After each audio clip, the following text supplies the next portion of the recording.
Today, we are going to look at the poses here at Schoolhouse Yoga Retreat, Donna David's YouTube channel, that prepare you to do a split. And I know that I've been focusing on working with older women like myself.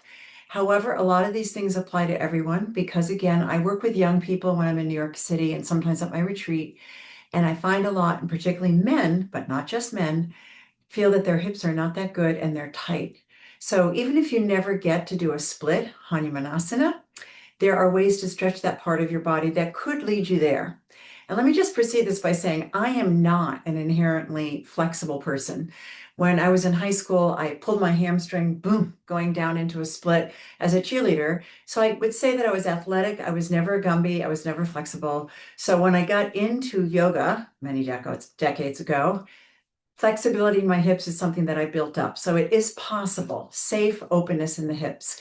And I have some other segments on hips for baby boomers and hips in general and things like that, pain in your hips and prenatal, but we're focusing in on us women that want to stay flexible.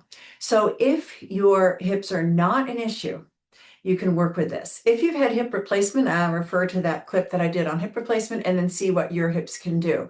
You might be able to do some of this, not all of it. So I have seen elder yogis, I mean really old elder yogis, women that can do splits well into their old age. So here I am at almost 71 years old. Let's see how I do. We're going to look at the steps to do this and the poses that can help you prepare. I'm only going to do the poses on one side for the purposes of time. And so the first pose that I'm going to propose, we start on all fours and you step your right foot forward. The distance between your right ankle and your left knee, entirely up to you. That's a big distance. You may not be able to do that. That's okay. Wherever you are, start to press your hips down. Make sure the knee feels okay, which it should, because this back knee is down here to support this knee. A little different than a warrior pose. Anyway, so then you're going to do this. You're going to press your hips down. You're going to reach your arms up and back. Mine got a little bit cut off, the purposes of this smaller studio we're in, but you get the idea, right? I'm stretching, and really we're focusing on this part today, so the arms aren't that important. The second thing that I would recommend here is to walk your right foot over a little bit and see how much you can press a little further into your hips. We call this lizard pose. Those who can do this, lean into your left elbow. If that works, lean into your right elbow, take your chest slightly forward, make sure your right knee feels okay. Some students ask, can my right knee go wider than my ankle? Yes, if it feels okay. No, if that doesn't feel okay and you want to keep the stability of the knee over the ankle, right? So the first one, the crescent moon pose. The second one, the lizard. And as in all yoga poses, you are breathing through your nose, especially in these deep ones. That really supports you stretching, not straining. And then the last one I'm going to show you before we set up the Hanumanasana, the split, is to walk that right foot over.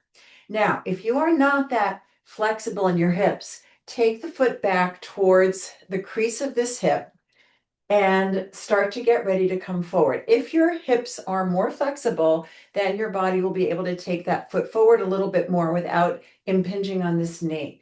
Okay, so I'm going to go for the safe way today. And again, if I were super duper warmed up, which I'm not so much, it's very cold in New York City and I have on my Christmas pants today, we're going to just do it this way. So inhale, slowly come down. Now, the more you can relax your body over the leg, the more you will stretch. If it feels like too much, then don't. If you need support under your right buttock, like a little pillow or a blanket, take it. If you want to feel more stretch, reach your arms out in front of you. The interesting thing is, by stretching your upper body, your hips will feel it a little bit more as well. So then we're going to slowly come up. The good idea is to stay in these poses for as long as it feels good. So like at least 5 breaths, if not longer. Right? So in that segment on the bones where we squeeze the muscle to the bone, we hold that a long time. But right now we're focusing more on stretching than strengthening right now. Okay? So what we're going to do here is I have a trusty wheel. I really believe in these wheels. You're going to bring your body onto the wheel and you'll get that feeling again in the hip. So you're opening up the hip, but you also need to be able to stretch the back of your leg. So you can also use the wheel to work on that. Have the wheel out in front of you. See how much you can straighten that forward leg. After doing this and feeling warmed up, we're going to go to the next stage. So notice I have my little trusty Schoolhouse logo here, Simplicity in a Complex World. And it's gotten a lot more complex and it will continue to be. So let's keep our doing our yoga to keep it simple. But anyway, this is the travel mat. And I'm not going to go right down into the split so I can, though I can. I'm going to show you ways to progress there. So one way I like, which works for me, see, I'm bending my forward leg, but I'm not going to a split yet. So I'm going to go right to the split, but I'm going to show you another way that a lot of people do that are not going to go all the way to the split. You're going to inhale. Remember, your body releases on an exhale. I want to try to pull my left hip forward, my right hip back, and now I'm in a nice split. There's many things you can do here. You can stretch forward, you can twist, you can lift your arms up in the air. If you're very flexible, you can bend this back knee and pull it in. That often cramps my back leg these days, but something like that. Okay, now I'm going to show you the way for those of us who are not yet in Hanumanasana and may never get there, but we want to work on this stretch. Depending on your body, you'll decide how many blocks you need. One thing to remember about yoga is it's not a competition. Actually, you might see now that I'm up on the blocks, I can actually get a little straighter, a little more towards my back bend, which is a good thing, right? And so you can take as many blocks as you need here, right? And then just go into your split. So let's go ahead and go down to one, because I've done two and I've done three. Three was way too tall for me. And here's one really comfortable for me. Okay, so here we are.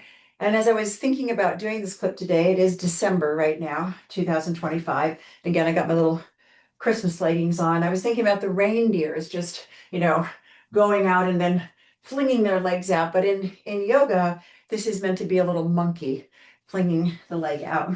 So there we have it. And again, we're only doing that on one side today, but you do the exact same thing on the second side. You go into your crescent moon, you go into your lizard, and then you go into that what's called preparation for pigeon pose, right? So if those work in your body, do them, and then progress to Hanumanasana, the split monkey pose. All right, so we're going to go ahead and give you some more tips for older women to stay flexible, other tips to stay strong, and all the things that yoga does for you, which is a lot. And these all tie in together. It's a super holistic practice. So come back for some more tidbits. And if this was helpful, please subscribe. And if there's anything you'd like to know, please comment in the comments, and I will work on that to the best of my ability to help you know it. All right, so thanks again for tuning in and enjoy your day. Stay stretching, stay breathing. Thank you.